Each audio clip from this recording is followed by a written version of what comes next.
5000 tonnes de bauxite chargées pour cette opération test.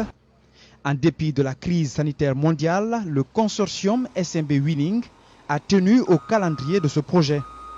Ce premier train de bauxite, extrait des mines de Santou dans la préfecture de Télémélé, a fait le test opérationnel des rails avant l'inauguration officielle. Tout au long de la traversée, des impressionnantes infrastructures modernes réalisées par des équipes du consortium SMB Winning. Ce pont de plus de 940 mètres sur lequel passent les wagons de bauxite ou ce tunnel de plus de 2 km 800 démontre l'immense projet infrastructurel désormais pour la Guinée. On a commencé à construire le chemin de fer. On a 2 tunnels total. Donc il y a aussi 27 ponts et à peu près centaines de ponceaux. Le plus grand pont, ça mesure 941 mètres. C'est le plus grand pont en Afrique d'Ouest.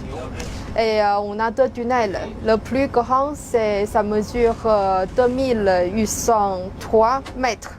De l'intérieur, une technologie manifeste avec des locomotives modernes.